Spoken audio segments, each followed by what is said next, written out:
Hey, jump right in. And we're live. It seems that it is Sunday once again, boys and girls. That must mean it's time for the Snark Lounge. I've already brought him in the screen here, the man, the myth, the legend. It's Burbex. Hello, Jimmy. Hello. How you doing, sir?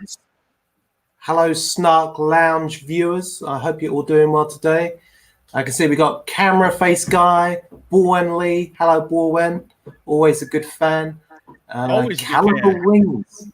Camera Face. What's Camera Face? I don't know what is Camera Face. I'm not sure. It's Camera Face like from Hellraiser 2. You know, like the demon with the camera in its mouth. I think it's Hellraiser 2 or Hellraiser 3. There was like a whole bunch of those. There was the Pinhead, there was CD Head, there was a bunch of them. So, yep. Hey, it's Carney in the house. Everyone remembers Carney. Hey, Carney. Hey, Carney. Caliber is asking if I'm Australian. No, I am British. Where are you from, Carney? Oh, I'm getting another one asking if I'm Australian. Oh, it's the same one. Yeah. It's all right. I got it a lot. Carney is from Australia as well. He is from the civic part of Australia. The sick part or the civic? Civic. That's the Australian word for downtown. Oh, all right. No, I actually got that one right. Seems we got a couple of stragglers running behind. I guess Alex Absolute and Roman are running a few minutes behind. So here we go. Yeah, AKA as Mijan. I know Mijan. Yes. So only because you got it included. Yes, there it is. So and Master Q as well. My screen is kind of flickering a little bit. Fun times. So we are missing a couple of guys that are moving a little behind. That's quite all right. So apologies. You are indeed, as you spoke more, I could hear it. So should I become more British for the show? More British. More British. Definitely. So, yep. So Alex just sent me a message saying he'll join in a couple of minutes, and that's cool. Tonight, guys, we're talking about things we have found, weird and cool and interesting things we found. Speaking of which, look what I found yesterday in China. Are you a fan? Oh, Dr. Pepper. I love it. Oh, yes. No. And the only speaking problem I find with Dr. Pepper is the bubbles don't last long enough. It's not bubbly enough. Do you know why? Why is that? The primary ingredient in Dr. Pepper is prune juice. Prune juice. Wow. So it makes you poop. Kind of bougie, I know, but there it is. Mm. So you may have noticed that my better half is unfortunately not here. She saw the guest list and thought that was kind of a sausage fest. And so she decided she was going to go take a nap on the sofa, and she's napping right now. So there we go. What is this? I'm watching my iPad, and it's working great. There you go. Caliber Wing says, I'm here to find out more about your MiG or Suki Canada. Yes. Yeah. So speaking that was a good trip. Speaking of which, you may have noticed I never put out my footage from the MiG. Why is that? There's a reason for that. And it's kind of my fault, and it's kind of your fault.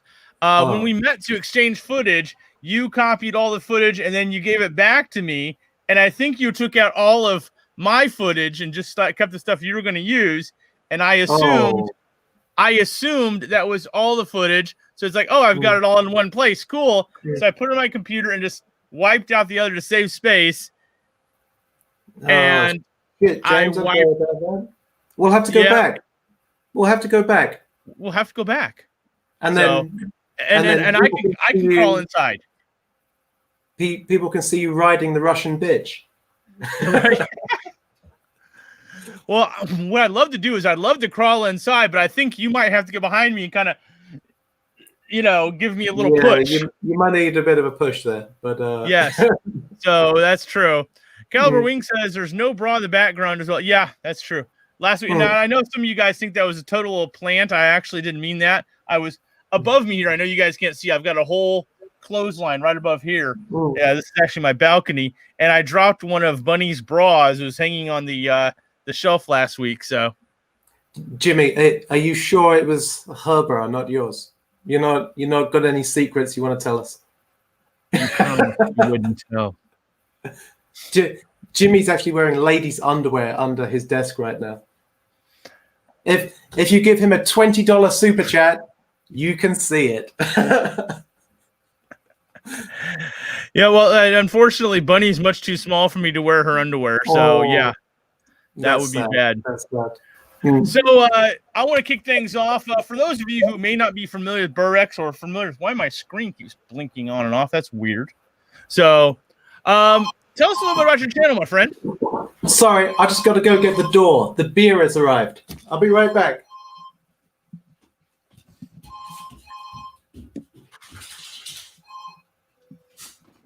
I think he just had to answer the phone. Yep. 2 minutes. 2 minutes. So apparently he has to go to the loo. So too many sardines, I suspect. There we go. Carney says, I hope to be back in Chengdu by Christmas. I hope so, man. The sizes are different. Yes, well, that's true. Master Q says, how do you know about that? How do I know about the sizes? Well, I mean, I do live with her, so yeah, I know the sizes. I mean, I would imagine everyone knows what size their significant other is, right? I should hope so. So, anyway. What's your size, Jimmy? My size as far as like my shirt size? Oh, I'm thinking extra large, right? Are you thinking? Are you referring to my bra size? Oh, we're talking about bras. Sorry, I didn't know what we were talking about. Yeah, I've never actually been fitted for one. I don't know. So okay. When we were in the USA last year, we stopped at a bra shop, and my wife was just surprised that in America they let you go in and try them all on. So there we go. What's this? Carney says, "Reveal your legs." Is Burbex telling the truth? Look at this. Is he asking about $7.99? Is he wanting you to reveal your legs or me to reveal my legs? Now, I think $7.99 is a good bid, but is anybody going to bid $8.99? Can I get $8.99, $8.99, $9.99? Anyone bidding on Jimmy's legs? It's a fine, and it's great. It comes as a pair. There's two of them. There we go. For that price, I can put on a new hat. So, what do you think? Is it me? So. Oh, he disappeared again. So,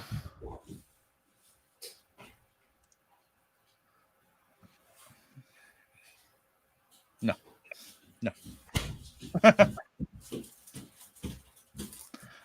We had some lunch.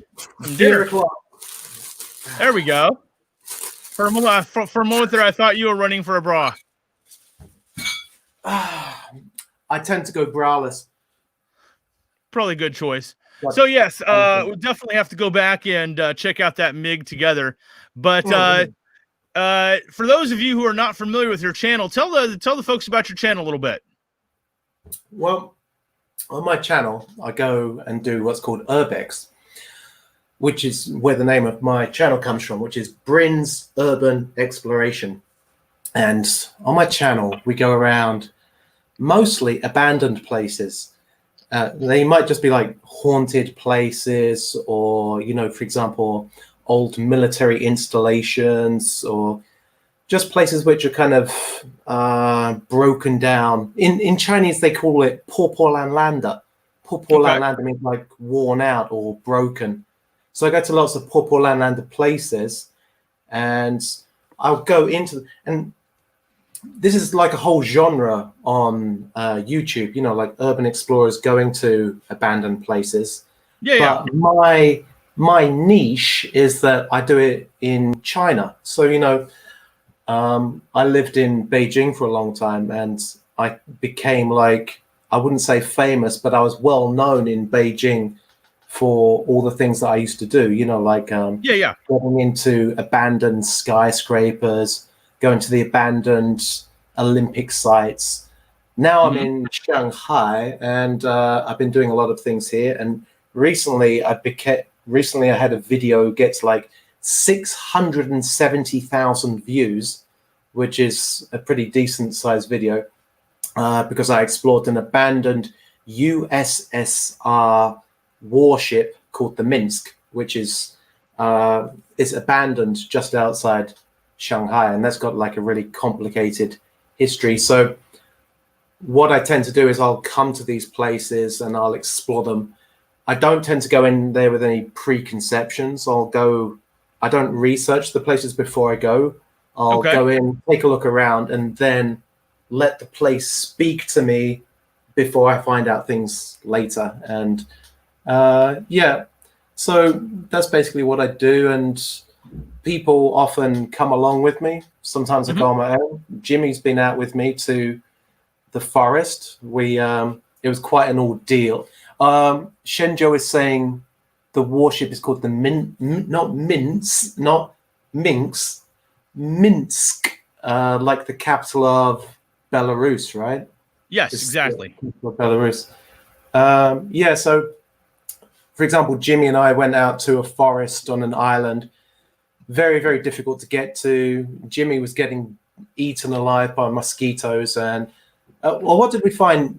Jimmy, can you tell everyone what we found? What did we find? We found an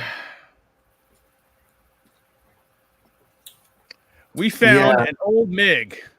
Yeah, and it was a beautiful plane as well. And there I am holding on for dear life on the top of it. So it was an old MiG-19 that The Chinese version. The gymnastics routine that you did coming off the wing. I totally nailed the landing on that. Both feet, ta-da, and nailed it. It was definitely cool.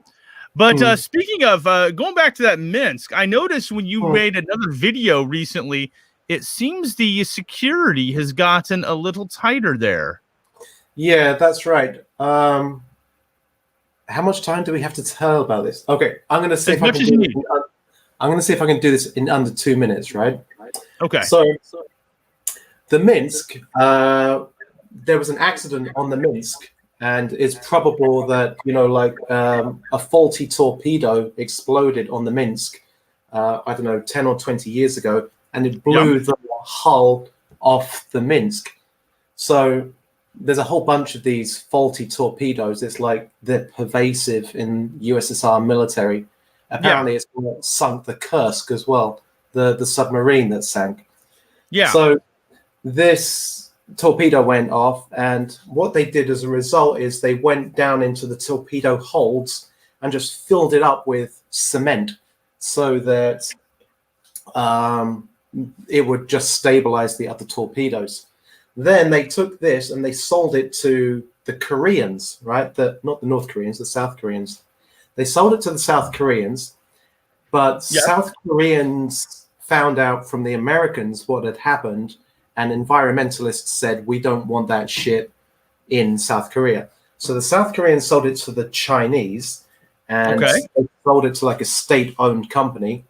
That state-owned company took the plans, they copied everything, and then they sold it to a private company, a private company, and they opened what's called Minsk World, where it was a tourist attraction in Shenzhen, and I'd actually been to that as well for about 10 years. Then the park wasn't doing so well, so they sold it to another company who was going to make another theme park outside Shanghai. But probably what happened is that they x-rayed the ship and discovered that there's a whole bunch of faulty torpedoes in there. And they said, well, maybe this isn't such a good idea anyway.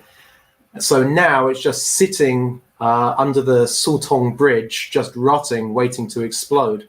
And recently, I tried to go there at night to have a look, and there's security. There's a lot of security there now as well. So I think as a result of me going on there and other explorers trying to sneak in there as well, they've ramped up the security around it. Because so does that mean if you tried to go there, you could get bad things happen?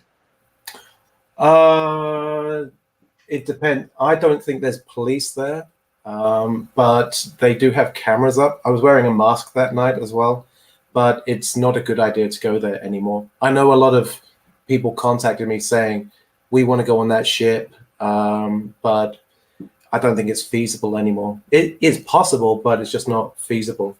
Yeah. Go saying from tourist attraction to ticking time bomb. If the torpedoes on that ship explode, it's going to take out it won't destroy the Sultong Bridge, but the shrapnel from it would probably do significant damage to the Sultong Bridge, which actually I would quite like to see. But hey, that's just mine. Yeah. And Camera Face is saying that's what happens when you don't have a good camera. It was like a hurricane when I went out there, because I went out there last January. December. I went there in December, and it was like a hurricane. It was so windy, so wet, and there was water in the camera, and the footage wasn't great, but it got a lot of views. So it just proves that you don't have to have great equipment to get a viral video on YouTube. So that could be good as well. Yeah. Speaking of which, it seems like I'm frozen. Can you hear me still? I can hear you okay. I think my camera just got frozen for some reason. That was... Yep, it wouldn't be the Snark Lounge if we did not have some sort of... kerfuffle, right? Yeah. So as a result of me going on to the Minsk, everybody keeps saying that I should go to military places, and I've been to a lot of abandoned military places in China. One place was in Jilin City, that's in the northeast of China, and that was an abandoned PLA. Well, I thought it was abandoned. I thought it was a People's Liberation Army radar base, and I could see it from the train. When we took the high-speed train, I could see like this big radar ball on top. They call it radome. It's like a radar ball. And so I climbed up onto the mountain to see if I could get it, and like going through the forest and stuff. And then I get to a gate, and there was a large German Shepherd dog there, like an Alsatian, and it was barking at me. So I thought, I won't go that way. So I went around the mountain, and then there was actually a tunnel under the mountain. And inside the tunnel, there were all like abandoned military trucks. There was all kinds of equipment there. Then I snuck out, and I kind of climbed up a ladder. And when I emerged, I was on top of the mountain, right by this radar ball. Big radar ball. It's huge, really, really big.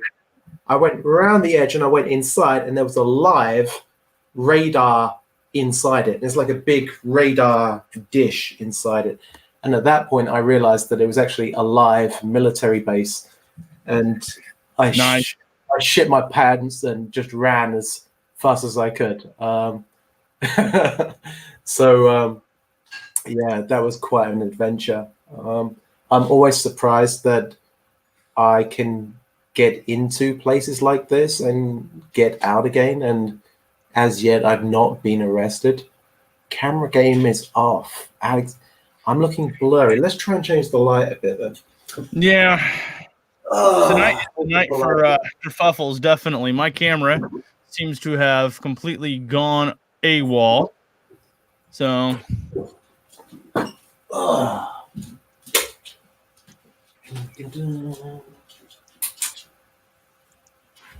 Is that any better? Can you still hear me? Yeah, I can hear you fine. For some reason, my camera just turned off. That's weird. Can I get some thumbs up if you can hear and see me okay? I can see you fine. Okay. But I'm looking kind of grainy. Well, sorry, Shenjo, that's what I look like all the time. It's just my grainy complexion. Anyway, some other adventures I went on to is that at the beginning of the year during Spring Festival, actually when the epidemic hit for the first time, I was actually in Hainan, and I was locked down on a beach in Hainan, and across the bay, I could see like this big tunnel on the other side of the island. So I swam over there on a boogie board, and actually it turned out that it was the entrance to a submarine base. So I thought about like swimming under the gates, but I'm not a great swimmer. So like I made a video around there. But later on, I discovered that on the other side of that island, there's a huge submarine base. And actually, if you go on Google Maps, not on Chinese maps, you can't see it on Chinese maps, but on Google Maps, you can see some of the submarine tunnels on the other side, and even some military ships in that area, because that's one of the closest points to Vietnam. So I was in another militarily sensitive place. So that made me a bit anxious, but nobody has come looking for me yet. Sorry, my dog is doing weird things. What are you doing, dog? Hey, come here. Oh. It's my dog, Chin Chin. All right. There's Chin Chin. Hello. You're a bit smelly, aren't you? Can you see yourself on the screen? No? I don't know. Am I still live? I can't tell if I'm still live. Let me check on YouTube.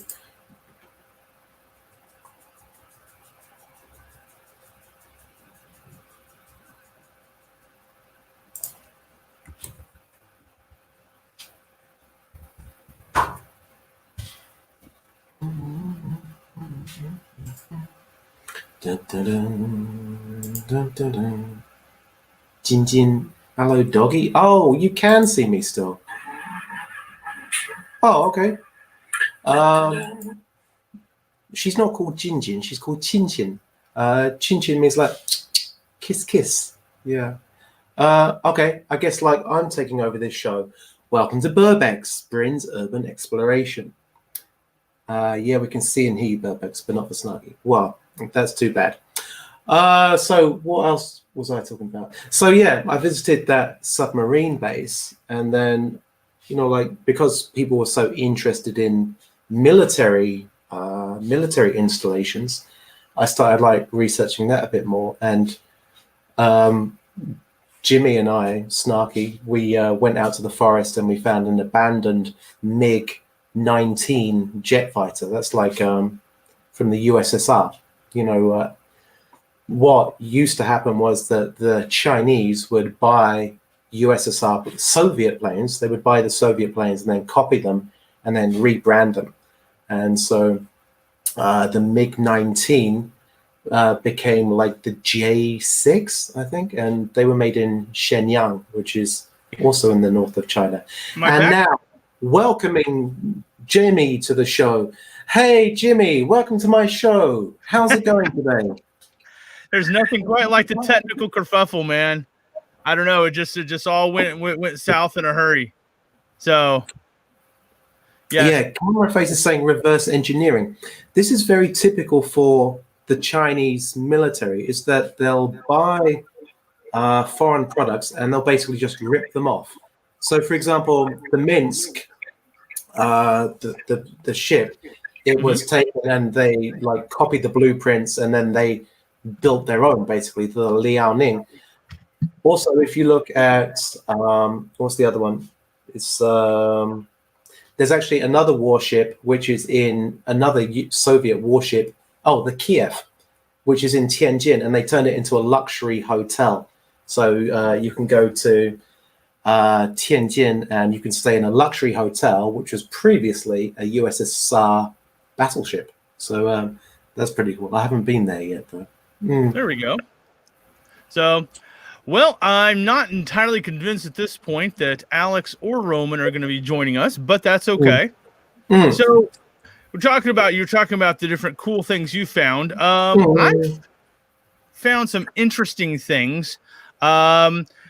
Years back, as most of you know, I grew up in Hong Kong, and I was in this electronics. Have you been to much time in Hong Kong, Burbex?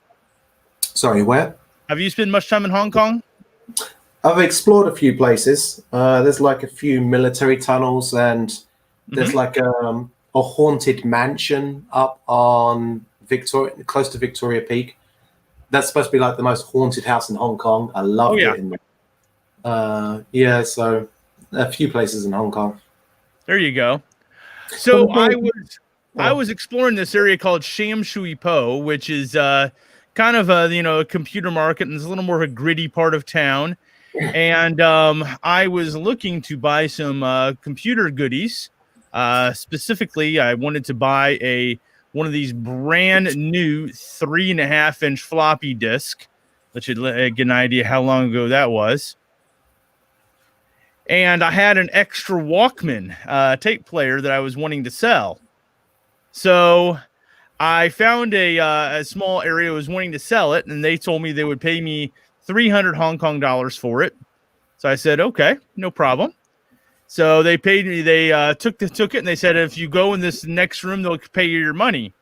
And I went in the next room and found out there was a lady in there who was all too eager to take her clothes off. And what did the lady do with your 3.5-inch floppy disk? I left. I didn't partake anything, and but I was. I was thinking at the time that I could sell my old Walkman for some cash to buy some computer goodies, and apparently I walked into a house of ill repute. So these things happen. Yeah, that's true. So millennials be like, "What's a floppy disk?" True story. So it's what happens when you drink too much beer and you can't get it up at the end of the night. Yep. Marcus is a heaven for nerds. It is. Burbex, how did those Chinese folks get into the ship? Did they climb up like you? We're talking about the Minsk, right? I believe they are. If we're talking about the Minsk, right, That's actually quite interesting because a couple of months before I went out there, some Chinese people had gone in there in a small boat, and they'd actually cut their way into it. So they'd cut their way through the back hatch and basically like ripped open the whole doors to get inside, and they'd gone in and basically stolen a lot of stuff. They got caught by the police later because they posted it online rather stupidly. They took selfies and posted it online, and the police showed up and arrested them. When I went there, I had very little time to prepare, so we had a small orange dinghy, which cost me like $20 on Taobao because it was like next day delivery. So we got on there and there you we go, looked talking about there. your dinghy. Talking about your little dinghy. Yeah, and we got on there just fine, and then we just left. But basically, about 1 week later, my Italian friend, he goes with two Chinese guys, and you know, like they're kitted out like Marines or something, and you know, they got like night vision goggles and a camouflage boat, and they row out there in the middle of the night onto the Minsk. The Italian guy didn't go with him because he was too scared. He's kind of a nervous type. And then the police arrived in the middle of the night, and the police basically waited for them to come off the ship. And these guys on the ship, they knew that the police were out there, and they waited 12 hours for them to come off that ship. Wow. And then eventually they were so tired and so hungry that they just came off the ship and said, we give up. But they had like a camouflage kayak from, I don't know where they get a camouflage kayak from, and those like guys were professionals. So I guess I was pretty lucky, to be honest. So Bowen's asking, where's Bunny? She wanted to take a nap, and she thought we had a lot of guests tonight, and so she just decided, there you have it. So what is this? The save icon. Oh, that's true. The floppy disk is 3 bit. Yes, true story. So something interesting I found also in Shanghai recently is the an illegal secondhand porn market. Oh, where's that? That's actually in Baoshan. Okay. There's an electronics market where you know you can pick up like a barely used Betamax VCR, some used Tupperware, and crusty underwear of questionable origin. I'm not sure if you've ever been there or not. No, I'm not into crusty underwear. Well, naturally. So, but it's, you know, where you can find, you know, all the new electronics from 1992. I love that kind of market. That's my favorite. It is an absolutely wonderful place to go and explore. But there's this lady in the back, you know, with she had a green banker's visor on, which, of course, you know what a green hat means. And what green hat means? Yeah, I assume she was just some IE hanging out there. She's got this big, massive suitcase, and every now and then she just open up her little pirate's chest and let all the old men standing around, you know, grab their fill of dirty magazines and smut on DVD. So the worrying thing is that people have used those things before, though. Isn't that kind of very disturbing? Very disturbing. But you know, sometimes Actually, this is not that uncommon, is that sometimes I'll go exploring abandoned places and I'll find abandoned sex toys. And actually, I think sex toys are quite prolific in China. Like, one time I found this sex toy, and it was like shaped like a woman, or it's basically just like a butt, but I think it was like an anal sex toy, perhaps. And, you know, it was just in an abandoned building, and it made me think somebody's come into this building to abuse themselves and to abuse this sex toy and then just gone out again. So it makes me think about like what Chinese people's relationship is with abandoned buildings. Like maybe in America, people go into shoot up, you know, like junkies and stuff. Here it's like sex toy perverts or something. I don't know. Miss the old analog. I'm not sure the analog tech was meant for the sex toy, but it's Yeah.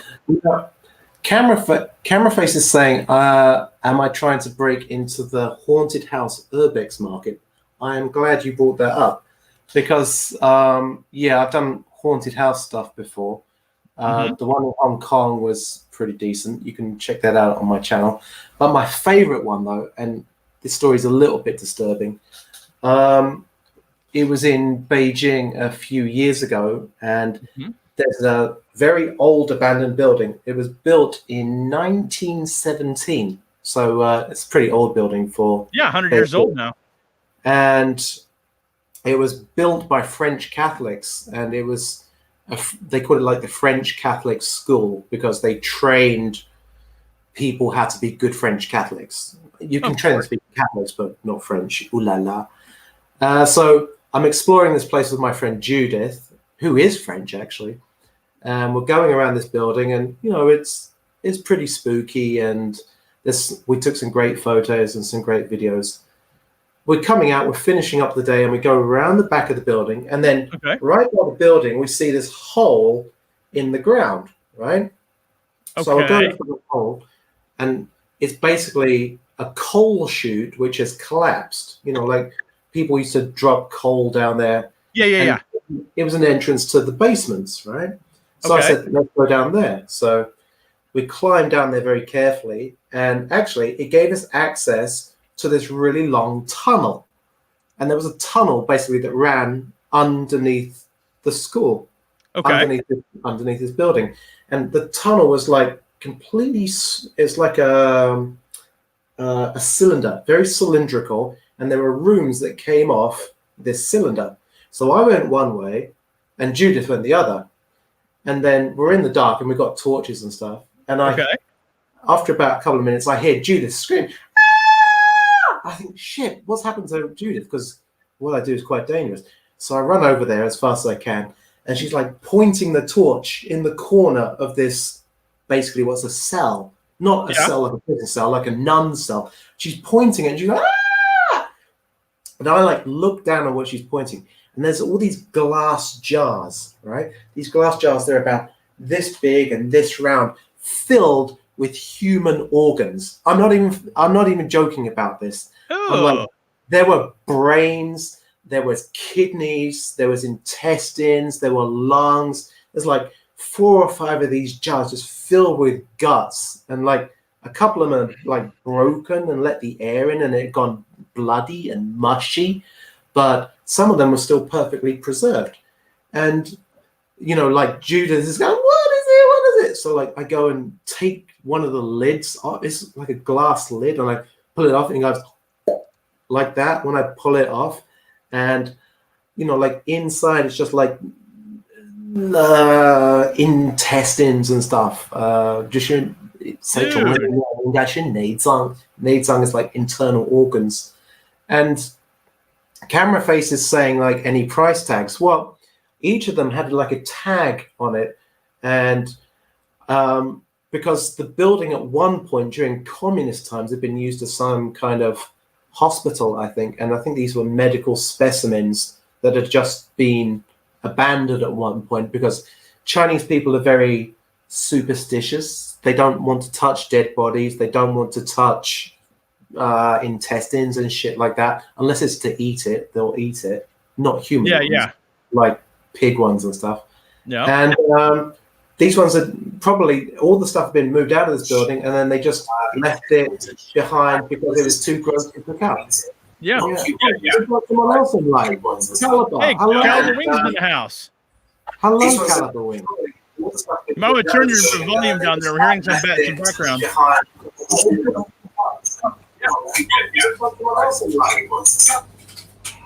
We're hearing ourselves talk there. Connection tonight.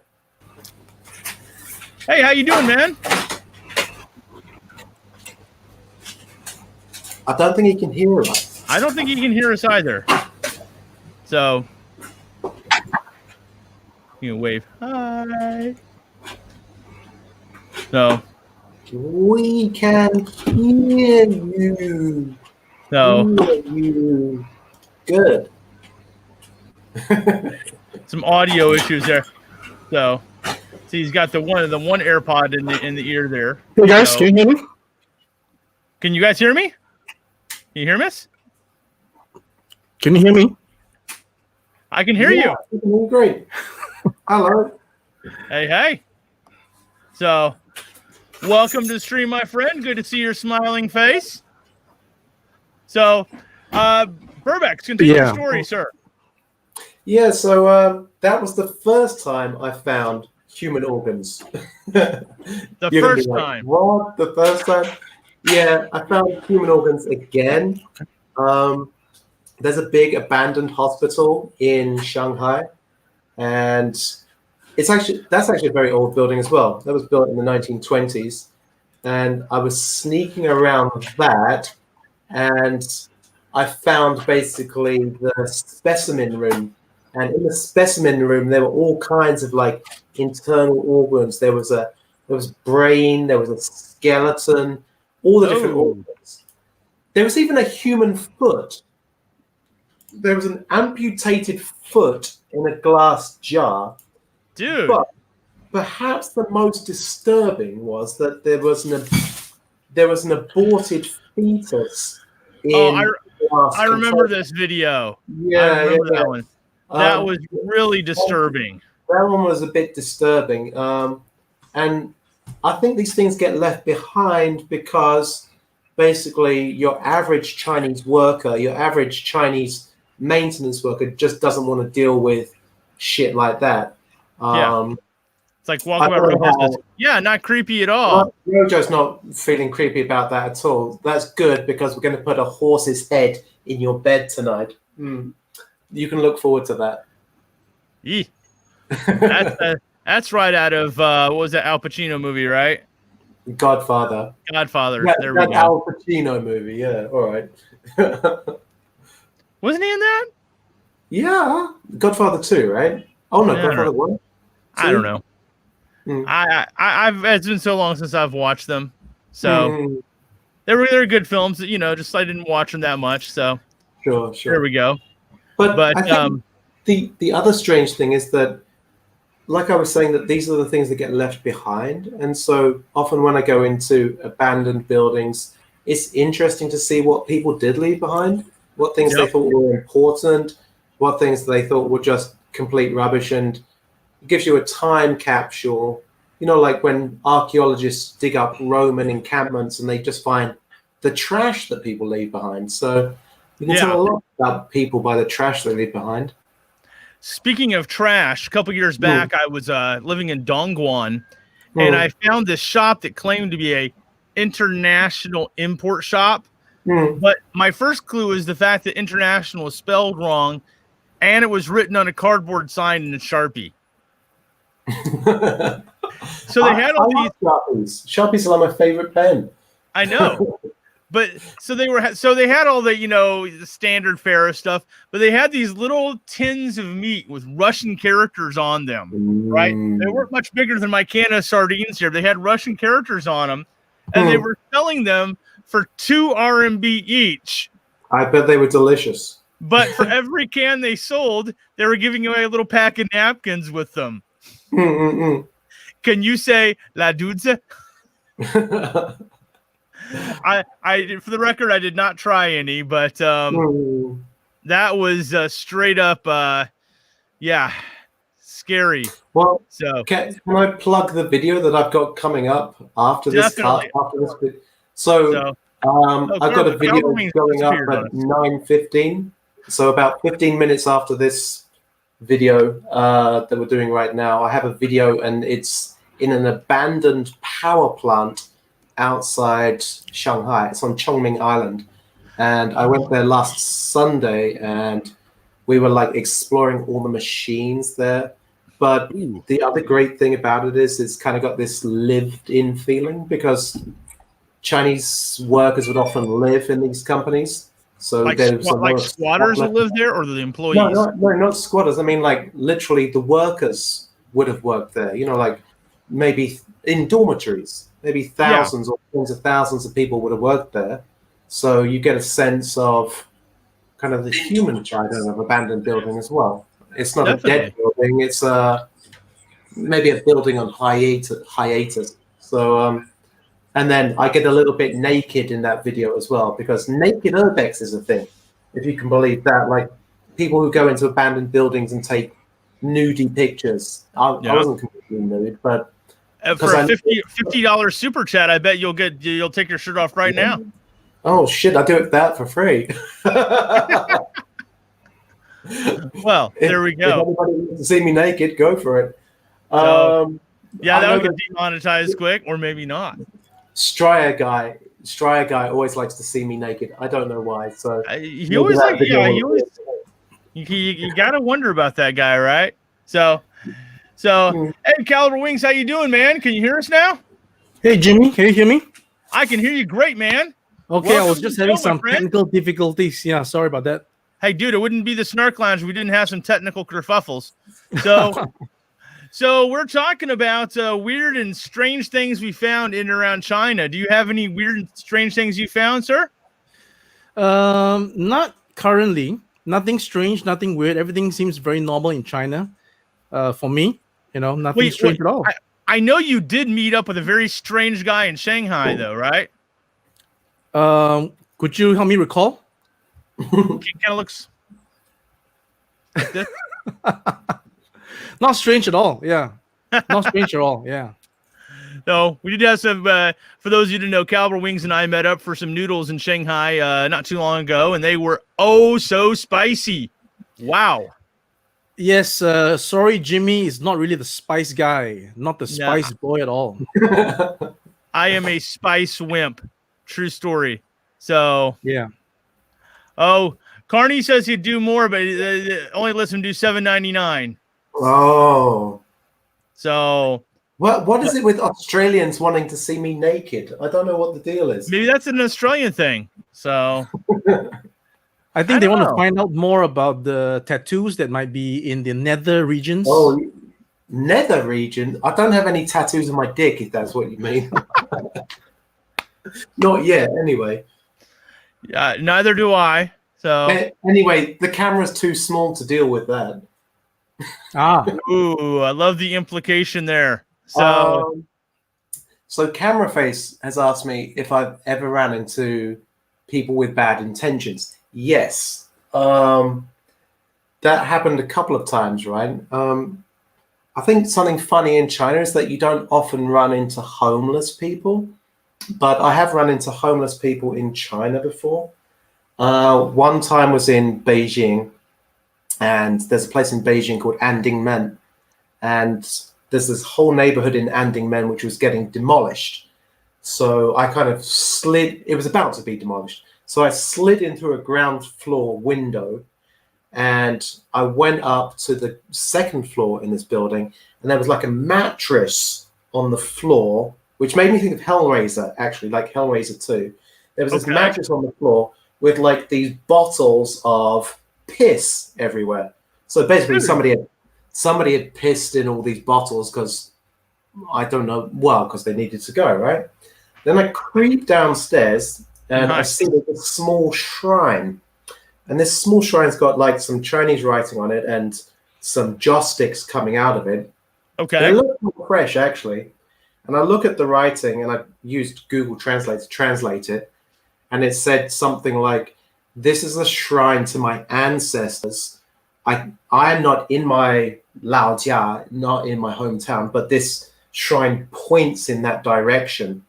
So I'm looking at that, and then I turn around, and in the corner, literally like this, squatting in the corner like this, there's a man, and he's got like his face is completely black with dirt, and like he's got really disgusting, not dreadlocks, but when people's hair gets all knotted because it's all dirty and disgusting. Like that. But the most significant feature was his eyes were bright red, like his eyes were red, which I understand now is can be a feature of like some drug addictions to maybe ketamine or meth.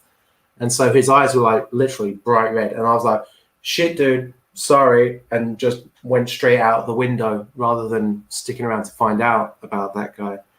I've run into more aggressive junkies as well. When they were building the big IKEA in Beijing, yes, the plot of land over the road where they were building the underground parking lot, I was down there because they had been flooded, so I wanted to check it out, and there was a small tent.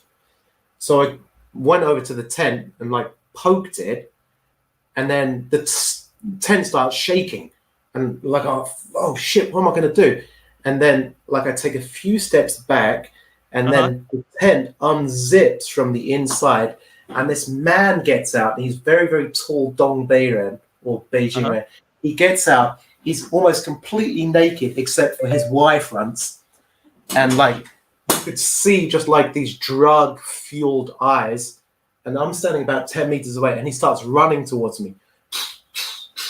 Dude, that's straight out of a horror movie right there. And there's a wall, right? The wall is like 6 or 7 feet tall. I ran, I jump, I pull over the wall, fall into these bushes. This guy keeps chasing me, and I'm just like running through these bushes, scratches and twigs and shit in my hair, and finally I arrive at this barbed wire fence, and I jump over that, and there's just like the real world again.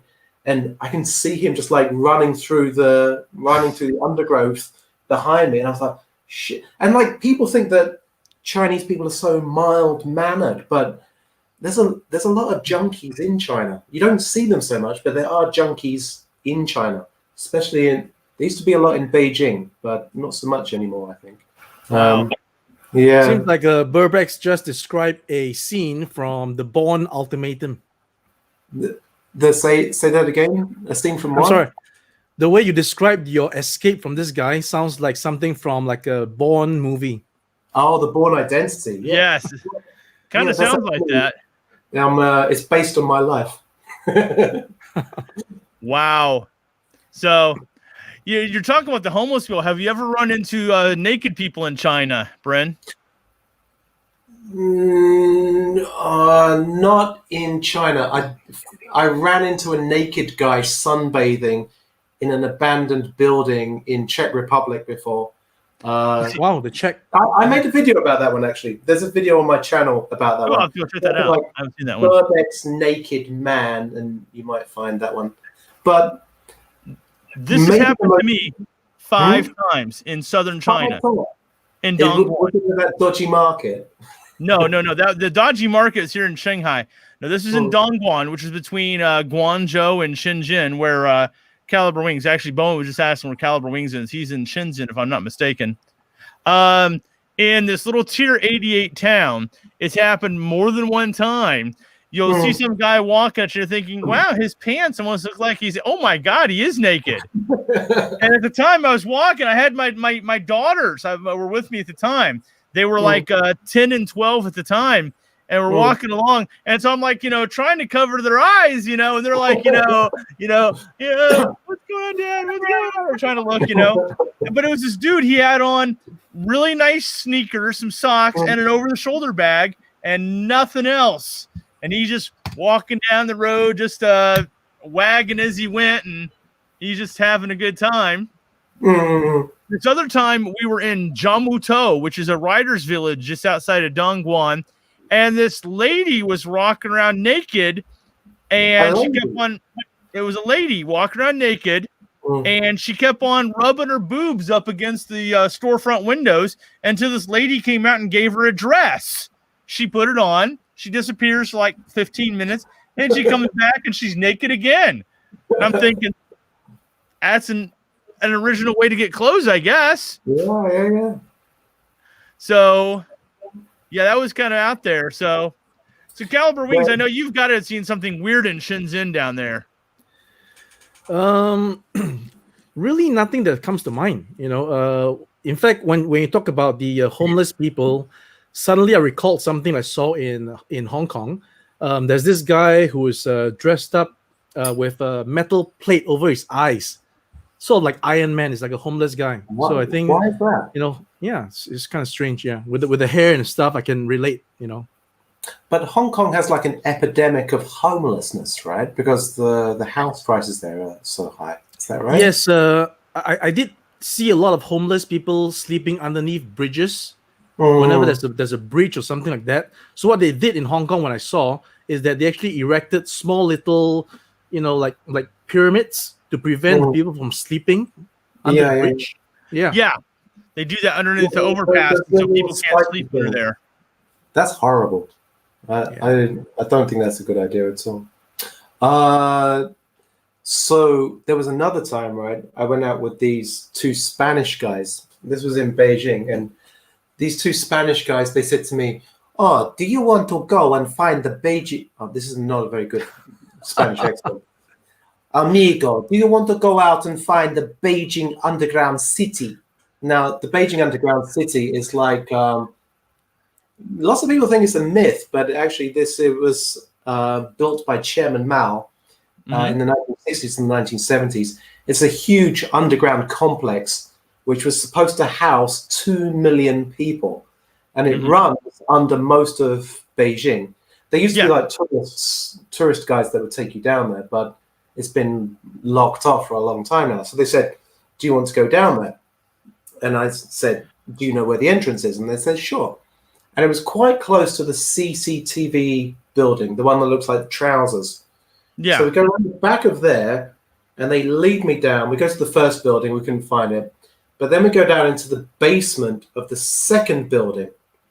And one of the Spanish guys tells me that he's like a master lock picker, that he can pick locks, right? Yeah. So we go down we're probably in the second basement, and we get to this door where there's a gate, right? Yeah. We've got the gate here, and probably on the other side of that gate is the Beijing underground city. And here on this side, there's a blast door, like nuclear blast door, right?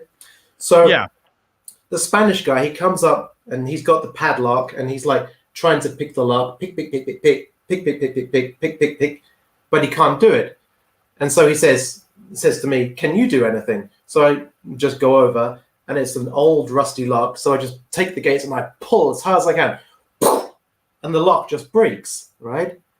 And then I walk in and I turn around to try and find the two Spanish guys, but the Spanish guys have disappeared. So I look over my right shoulder and they disappeared. Then I look over my left shoulder, and the blast door on my left has opened, right? And standing behind my left shoulder is a little person. I'm not sure what the correct terminology is. A little person. Little person, yeah. And this little person is completely bald, right? Completely bald, and he's got a red baton in his hand, right?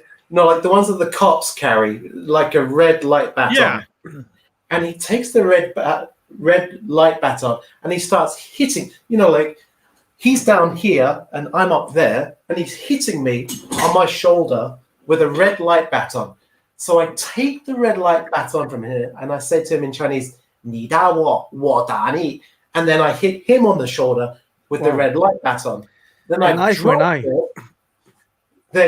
dropped it. He runs back down this tunnel, which has now been opened. The blast door leads into a tunnel.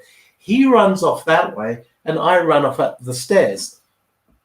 Now, what I think has gone on is that people are, at that point in time, were still squatting inside the Beijing underground city. There were people actually still living in there, homeless people living down there. And I probably ran into one of them. The next time I went back there, I tried to get into that building again, but there were like 20 female police officers coming up the stairs because that had been converted into a female police officer's dormitory. And like when I went down there, I actually went quite far in, and then I saw some like bras hanging up, and they wouldn't let me go any further because like I was too handsome and they would fall in love with me. There we go.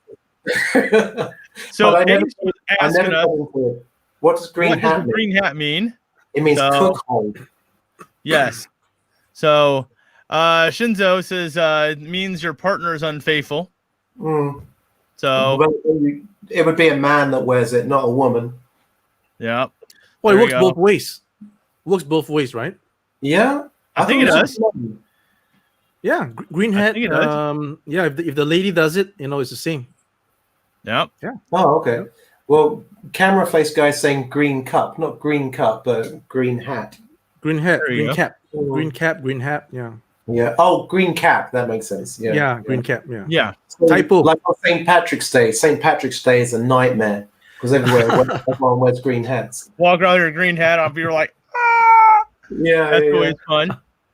Speaking of finding weird things, unusual places, for some reason, I've been finding a lot, like at least 2 a week, drawings of, and I'm going to say rocket ships on my desk in my classroom. Oh. I don't know. Looks like a wang? Huh? Rocket ships? They're drawing penises. Right, like in Austin Powers, right? You have yes, look, wang out the window, it has 2 balls, it's like yeah, exactly. But I've been finding a lot of those in my classroom recently. I'm not really sure why. So I think I'm gonna have to put a CCTV in my classroom now or something. So, but for whatever reason, I think Alex sent me a message saying he was having a lot of difficulty, something with his son, and I think Roman just said, "I'm gonna go to bed." So, oh wow, there we go. Yes, there we go. I love this. The phallic rocket ships. There we go. Definitely. Well, in Chinese they say "gao fei ji," which means to do an airplane. That means masturbation. Gao fei ji. Sorry, no, it means no. It's what you mean is da fei ji. You're gonna hit the aircraft. That's the translation. Yeah. Well, in Hong Kong they'll say "da fei gay." Yeah. Da fei gay. Yes, which is basically the same thing. But yeah. Well, I am sad to admit we've had our own technical kerfuffles in this channel.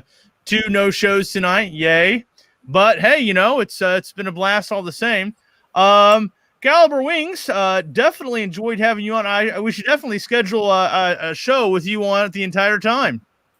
Yeah, once I've sorted out all these audio and video technical difficulties, this is the first time getting on online.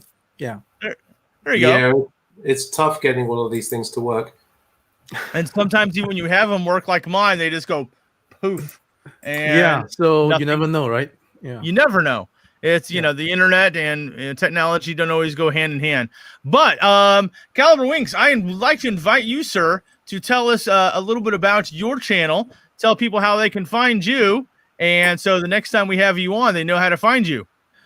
All right, thanks, Jimmy. So basically, my channel is about introducing my products. We are doing die-cast aircraft models. So we started about 5 years ago with the brand Caliber Wings. My name is Noel, by the way.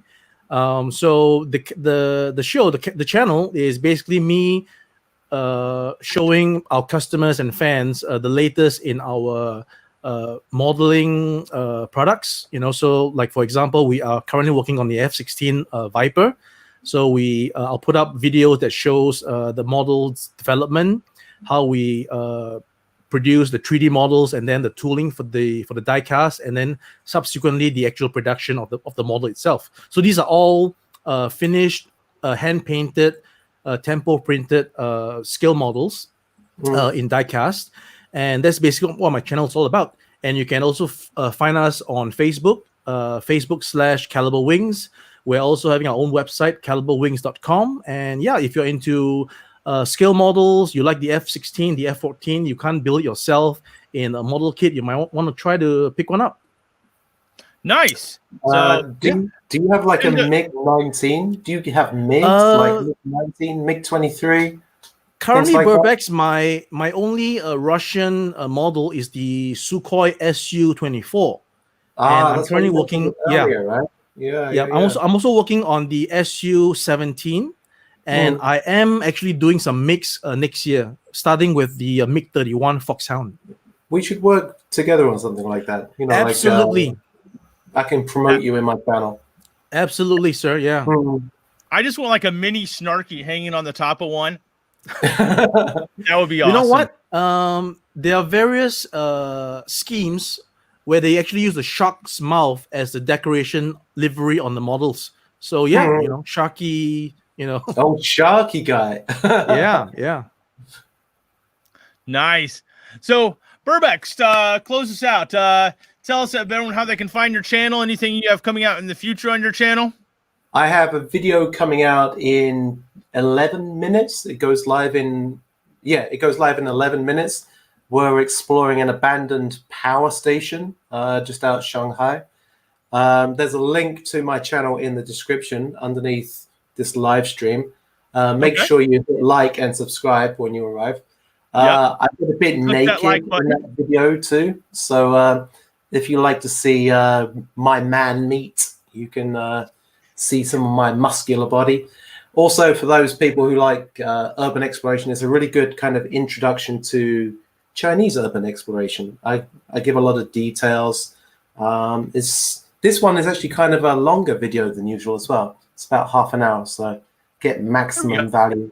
And if you want to see me naked more, leave me a super chat in my premiere, and then maybe there can be some more nudity in my next videos. I'm talking to Dryer Guy here. There we go. Of course. Nice. Of course. Well, on my channel, I do have my probably first and only foray into a political video coming out. It is the political election coming out in the U.S., so I had a little political bit. I may go further. So what is this? Is there Dr. Pepper? Yes, I found this in a little place near Jing'an, actually. So so it probably cost too much, but I couldn't pass it up because it was Dr. Pepper. I vote for SnarkyGuy for president. Snarky, dude, this year in politics, we have the poo-poo and the poo-poo. So, but I've got a little bitty, I wouldn't call it expose, but it's kind of a little bit of a rant about that. Beyond that, next week, I'm hoping that we won't have any technical kerfuffles. Guys, I appreciate everybody joining us on the Snark Lounge. My apologies for our no-shows. I shall flog them personally later. In the meantime, guys, always carry a can of sardines. You never know when they'll come in handy. I want to thank Caliber Wings for jumping in here, Burbex as always, and we will see you guys next week right here in the Snark Lounge. Make sure and hit that like button, guys. It really helps the channel. So watch my video. Watch his video. He's on that side. Watch his video. We'll see you guys next time. Bye-bye. Bye-bye.